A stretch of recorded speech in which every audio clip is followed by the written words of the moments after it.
Okay, so we had talked about a couple of different strategies for answering questions. This one is actually a strategy that we used for an earlier question. Tyler wants to add a closing sentence to his paper. Which sentence could best follow sentence 40 and help bring his paper to a close? They're trying to add a sentence into the paper. If they're trying to add a sentence into the paper, then that makes this a sandwich question. It means we have to see if it fits where they want it to be. Now, normally on a sandwich question, they tell you, oh, maybe you should try putting it here. Maybe you should try putting it here. Maybe you should try putting it here. But for this particular kind of question, he's not just adding any sentence. He is adding a closing sentence. A closing sentence means that the sentence has to go at the end of the paper, the very, very end. I'm going to write that here. It goes at the end of the paper. The second thing that means, and they have a couple of ways of saying or talking about these types of sentences. They might say closing sentence, they might say concluding sentence or conclusion. They might say closing statement instead of closing sentence. All of them mean the same thing. They want to put one last sentence at the very end of the story. The one thing we need to make sure that we do whenever we talk about a closing sentence or a concluding statement or a conclusion or a concluding sentence, whatever it is, it has to focus, has to talk about our topic. And I wrote that in all capital letters. Whatever sentence I use has to be about the topic of the whole paper. If that sentence that I'm trying to add at the end is not about the topic of the paper, it won't make a very good concluding sentence or a conclusion.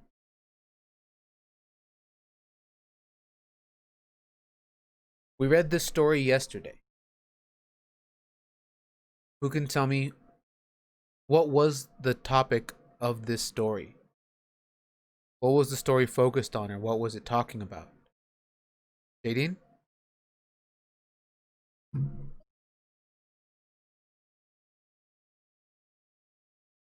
Okay. That's a good way to describe it. So it's about the cat, right? The one that lived, and you said, like you said, it basically kind of lived in the subway. So I want to make sure that whatever sentence I put at the end is focused on the cat. I don't want it to focus on the boy. I don't want it to focus on the train. It needs to say focused on the cat. Okay? Now, like I said, a closing sentence needs to go at the end. So I'm going to go back to my story. I'm going to find the very end of it, very last sentence. And this is where they want to put that concluding statement, that closing sentence. And what are the answers? A, B, C, or D?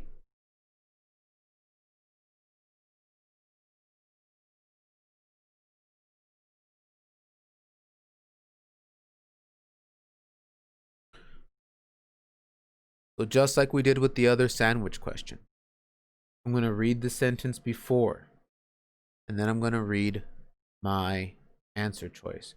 Now, I don't have a sentence afterwards. You can see it ends there, so I'm not going to read a sentence afterward. But we're going to see which one works the best. And we have to remember, if I notice an answer choice in here that doesn't talk about the cat or that doesn't focus on the cat, if it focuses on on the boy, or if it focuses on I don't know, food, or really anything else, then I don't want that to be my closing statement. I don't want it to be my closing sentence. I want it to focus on the cat. I'm going to try answer choice A. Then he looked back, flicked his tail, and stared straight at me. Subway Cat seemed happy to be on his own once again. What do we think of answer choice A? Do those two sentences sound good together, or is it focused on the cat? What do you think, Jadine?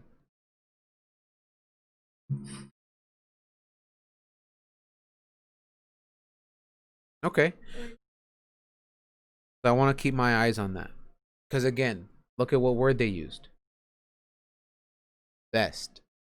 Like I told you all with these proofreading passages, they love that word best. It is in most of the questions on there, but it's there for a reason. A lot of times they will put two answer choices, and two of them might be okay, but one of them is going to be better. We always want the best one. So I'm going to keep my eyes on that because I agree with you. I like the way that sounds. Let's try answer choice B then. Maybe we can find a better one. Then he looked back, flicked his tail, and stared straight at me. He was the subway cat, and now he was worried about having to find his own food. What do we think about answer choice B? Does answer choice B sound good, or do we not really like the way those two sound together? What do you think, Christopher?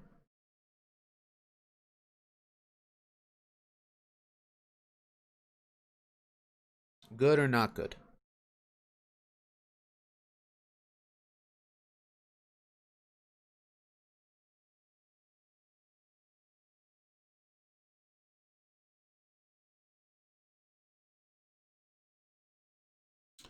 I agree with you, Christopher. I don't like it very much. In this sentence, sentence 40, he looked back, flicked his tail, and stared straight at me. None of that, to me, sounds like a cat who's worried. But in answer choice B, it says, and now he was worried. But nothing the cat did in the sentence before that sounded like a worried cat to me. Like the cat wasn't looking around. The cat wasn't like crying or hissing or doing anything that made it seem like it was upset. So it would be weird to put a sentence about the cat being worried right after we just described it and it doesn't sound worried at all. So I agree with you. I don't like answer choice B very much. Let's try answer choice C. Then he looked back, flicked his tail, and stared straight at me. He carted his silly little self straight to the door. What do we think about answer choice C? Good? Not good? Do we like it or not really? Jadine, do you still have your hand up from earlier, or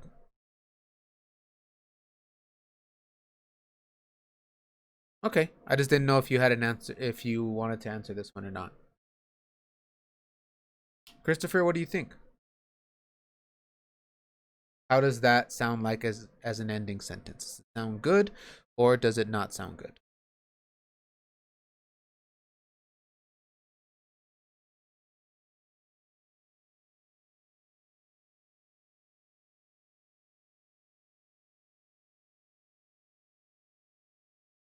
So he carted his silly little self straight to the door. Was the cat being silly in this sentence here, Christopher? Was the cat doing something silly? No. Maybe if the cat was like playing with a toy, if the cat was like rolling around on the ground, if the cat was doing something funny, then I think that would have been good. Or even if the cat had been, like a funny or a goofy cat in the story. But in the story, the cat doesn't really seem like a goofy or a silly cat. It kind of seems like a serious one, maybe even kind of like grumpy almost. So it doesn't seem like a very good idea to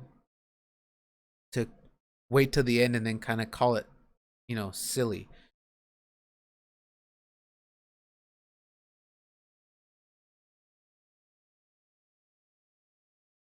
So because of that, I don't think it'd be a very good way to end our story. Got one last one. Let's see if it'll work better. Then he looked back, flicked his tail, and stared straight at me. And that is now the end of the story about the brave little subway cat I met one day. Jadine, what do you think?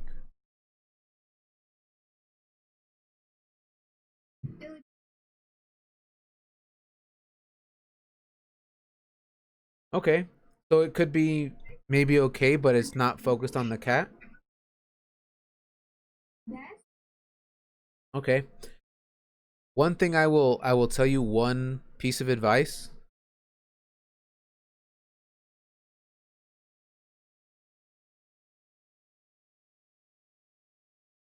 Do not,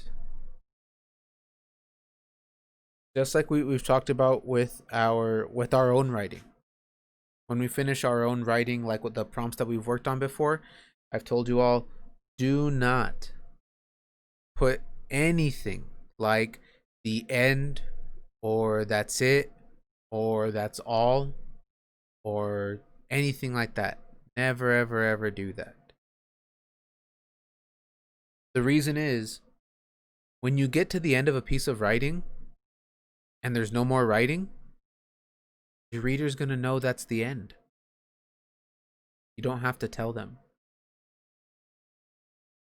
The only time something like this, where you say the end, is okay, is like in a fairy tale, like the Cinderella story we read last week, where they get to the end and they say the end, or like the King Midas story. Fables, fairy tales, stuff like that, the end is all right. But in anything else, never put anything like the end, or that's it, or that's all I have to say, or that's all I can remember, or or anything like that, really. I agree with you that it seems like it's focusing more on the boy, the cat that I met one day. But the big problem I have with answer choice D is the fact that it says that is now the end of the story.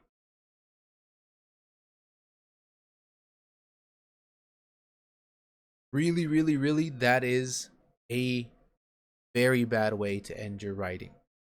Never want to do that. Again, unless you're writing like a Cinderella story, never want to end something or end a piece of writing by saying the end, or that's it, or that's all. Because again, when the person reading your story gets to the end and they don't see any more writing, they're going to go, yeah, I know. You don't have to tell me. So don't do that. And when you see that on an answer choice, really, I'm trying to remember if anytime I might have seen that, if the answer choice was correct when it said the end or anything like that, and I can't think of one. You don't want to put anything like the end, that's it, that's all, anything. You want to just remind your reader what was the topic, the main idea of your writing. And in this case, our topic, our main idea was the cat. So the best answer choice that we can pick would be answer choice A.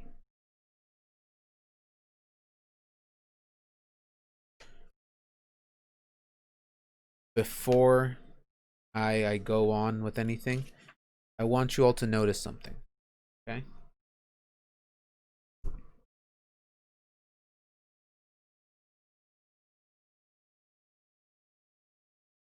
So These are what the stories look like when we first see them, right? Nice, blank. Those are what the questions look like. Nice, blank, neat. What they look like when we're finished with them.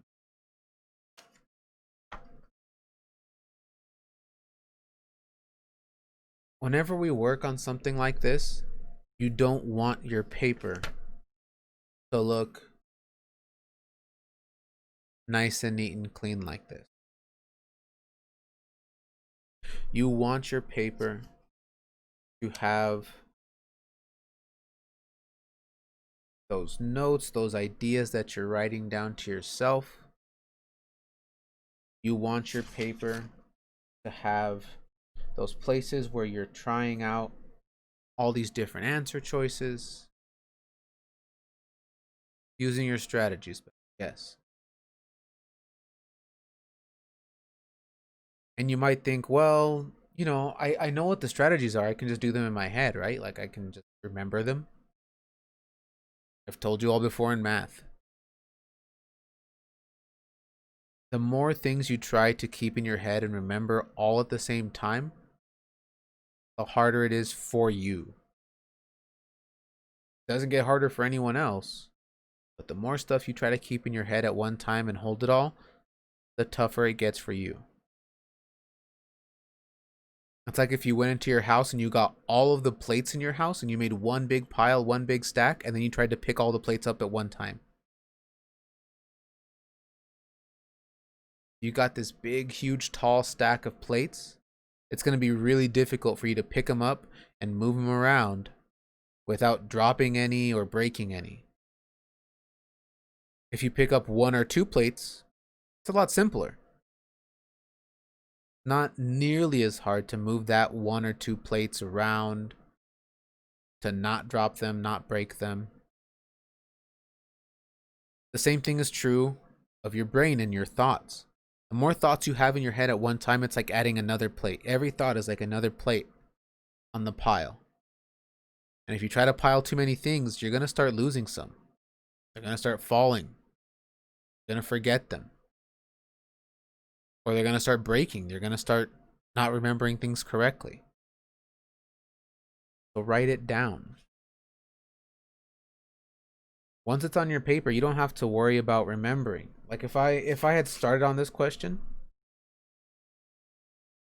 and then let's say I don't know, I had to stop. It was time for us to go to lunch or something like that, or I had to go use the restroom, or it was time for PE, and then I came back. If I don't write down what strategy I'm using, I might come back and go, oh yeah, what do I do here? But if it's written down, the paper is not going to erase itself. My pencil's not going to disappear or evaporate or dry up, and I'm never going to see it again. The work is already here.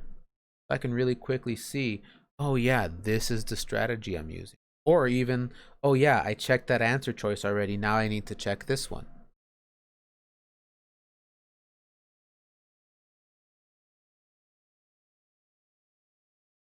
I honestly cannot tell you how many of these questions that I have done in my entire life,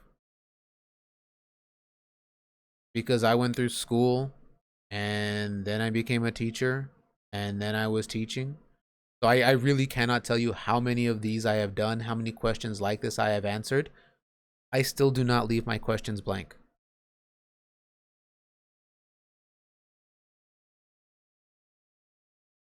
Really, really, really. Don't leave your stuff blank. Make sure you're writing down your work. Make sure you're showing your strategies. It makes it so much simpler for you. It is so much harder for you to try to do everything in your head. And like I've told you all before, if there's an easier way to do it, there's a faster way to do it, I will absolutely show you. But this helps out so much.